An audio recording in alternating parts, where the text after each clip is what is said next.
Let's get into all the receipts that Blake Lively's legal team has added in the amended lawsuit against Justin Baldoni. The first thing they state is on May 24th, 2023, Miss Lively confided in a text to a woman who was a mutual friend of Mr. Baldoni and Mr. Heath.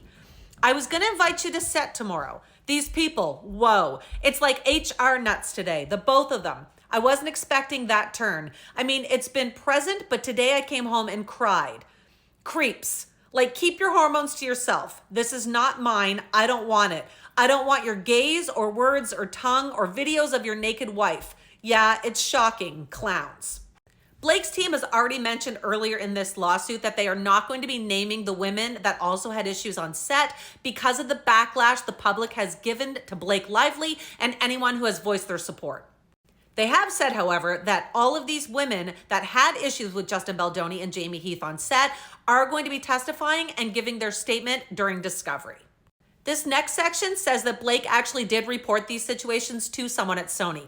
It says a few days later, on May 26th, again 2023, Miss Lively reported her concerns regarding unwelcome and inappropriate behavior by Mr. Baldoni and Mr. Heath, who was the chief executive officer of Wayfarer and the producer of the film, to Sony employee Ange Giannetti, the film's representative for its distributor, Sony Pictures Entertainment. Over the following 3 days in May of 2023, another female cast member reported her own concerns regarding Mr. Baldoni's unwelcome behavior to both Miss Giannetti and one of the film's producers. Notwithstanding that female cast member's considerable reservations with coming forward, she nonetheless spoke up and conveyed her feelings that the work on the film was suffering as a result of Mr. Baldoni's behavior. Miss Giannetti shared those concerns with Wayfarer.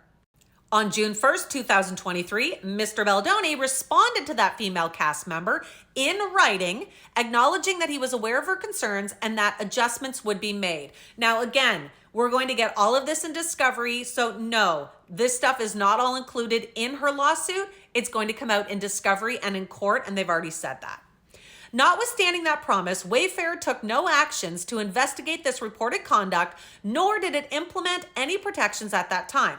Just 1 week later, on June 8th, 2023, the same female cast member told Miss Lively about her growing concerns with the conditions on set and that she found it difficult to talk to Mr. Baldoni. Miss Lively responded that, I know I find it really hard to speak to him. I try to cover it with busyness, but not sure that covers what's going on.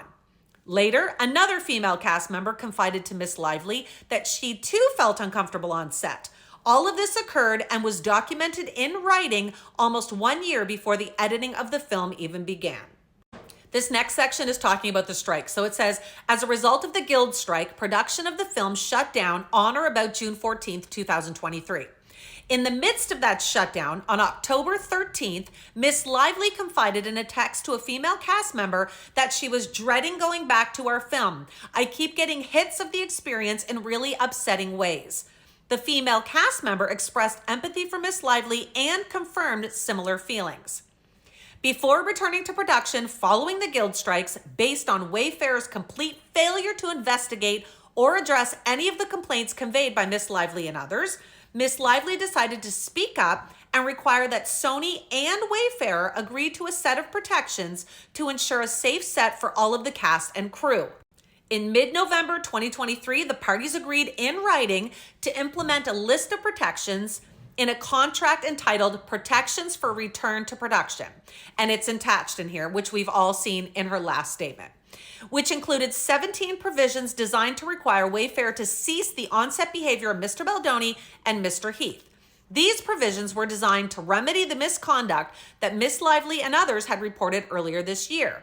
One of those provisions required an all-hands meeting to confirm and approve a plan for implementation of certain protections that will be adhered to for the physical and emotional safety of Miss Lively, her employees, and all cast and crew moving forward. It's also adding in here that another provision required that an experienced producer, who ends up being Todd Black, was brought in to oversee production and ensure that the requested protections were adhered to for the safety of all cast and crew members. Then they make a point of stating in here, none of the requested protections were tied in any way to Miss Lively's creative input in the film and were made months before any discussions regarding the cut of the film. At that moment in time, with the completion of the film uncertain, Miss Lively did not request, nor did she receive, any creative rights, editing rights, credits, or any other role in the film beyond her roles as an actress and an executive producer, which is what she was hired for. Everything she requested, as laid out in the document, was designed to ensure the safety and well-being of the cast and crew. In other words, at the precise moment in time when Miss Lively had maximum leverage prior to resuming production, she did not use that leverage to obtain anything other than protections for herself and others to ensure a safe work environment for all. The notion that she did all of this as some sort of plot to take control of the movie at some future point, which she did not do in any event, is absurd. There is not a shred of evidence to support this.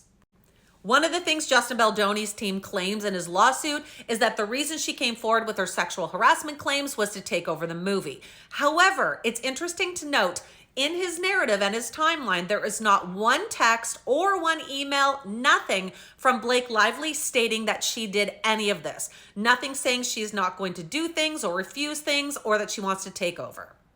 This next section is the response from Wayfarer over her documentation that she wanted them to sign. It says Wayfarer responded that Wayfarer, Sony, and production respectfully acknowledge that Miss Lively has concerns regarding safety, professionalism, and workplace culture. Although our perspective differs in many aspects, ensuring a safe environment for all is paramount, irrespective of differing viewpoints.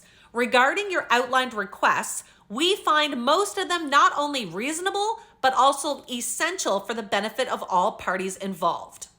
After Wayfarer had signed this, Miss Giannetti, who is the rep from Sony, texted Miss Lively on November 29th and said, "So glad Todd Black is in it now and overseeing everything, but wanted to check in, offer anything I can. I know this has been beyond challenging to say the least. We at the studio want to support you the best way we can." Now, on January 4th, 2024 is when they had their all-hands meeting that Wayfarer and Sony had agreed to in November when they signed this paperwork. So it's held in New York. We all know it's at Blake and Ryan's penthouse.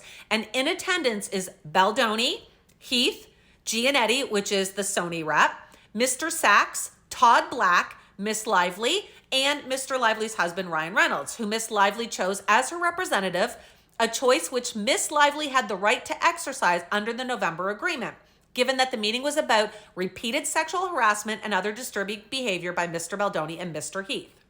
It goes on to say that in this meeting, it's discussed in detail the inappropriate conduct that Miss Lively, her employees, and other cast and crew experienced at the hands of Mr. Baldoni and Mr. Heath. Miss Lively read the list in its entirety, and after discussion, all parties present agreed that the outlined conduct would cease. I won't bother reading all 17. If you haven't heard them yet, you can go back and watch my previous videos, but we'll just carry on. All right, the next thing up, January 4th meeting. So at the meeting, they say they were having a discussion at length. They were discussing the details of concerns that had been expressed by Miss Lively and others. The parties agreed to implement and follow the protections for return to production to ensure that the film would be completed, marketed, and released safely and successfully. And it was. Production of the film resumed on January 5th and concluded on February 9th of 2024. The film had been a resounding success. As the cast and crew returned to production on January 14th, Miss Lively reassured a female cast member that as a result of the protections that Wayfarer and Sony had agreed to, you don't need to hug anyone. To which the female cast member responded with gratitude. Miss Lively continued that he won't touch you or shouldn't. I don't think he or Jamie will. Miss Lively expressed her belief that it would be a professional set and we're getting good work. The next section is talking about the marketing of the film and what exactly happened. We're going to talk about that in the next film because we're running out of time. Make sure you hit follow and check out the next video.